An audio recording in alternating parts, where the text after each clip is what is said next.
Hello बच्चों, चलिए प्रश्न समझते हैं। हमारा प्रश्न है, किसी स्थान पर उपस्थित अनेक पादप एवं जंतु जातियां निर्माण करती हैं। पहला विकल्प है वंश, दूसरा विकल्प है समष्टि, तीसरा विकल्प है जीवोम तथा हमारा चौथा विकल्प है समुदाय।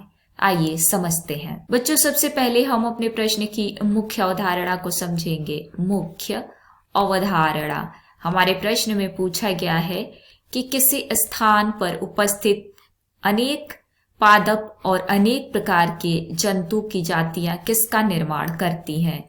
आइए लिखते हैं, अनेक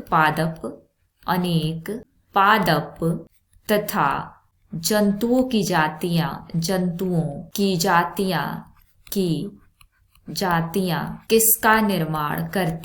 किसका निर्माण करती हैं।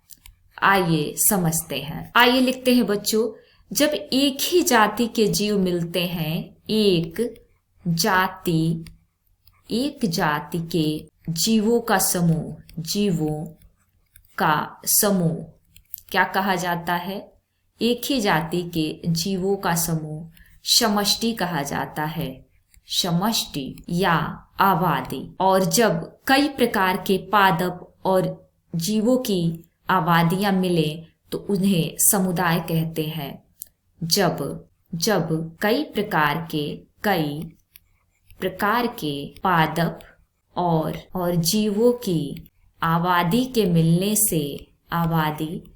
मिलने से या आबादी का समूह क्या कहा जाता है बच्चों? आबादी के समूह को हम समुदाय कहते हैं। समुदाय, और जो समुदाय होता है उसके समूह को हम पारितंत्र कहते हैं।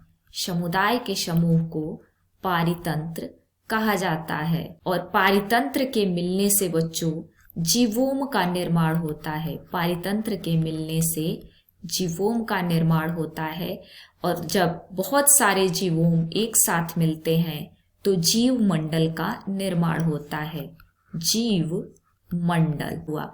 अब हम अपने प्रश्न की तरफ चले तो हमारे प्रश्न में पूछा गया था कि अनेक पादप एवं जंतु जातियां किसका निर्माण करती हैं। तो हमारा डी विकल्प सही होगा, ये समुदाय का निर्माण करती हैं। तो उम्मीद है आपको प्रश्न समझ में आ गया होगा। धन्यवाद।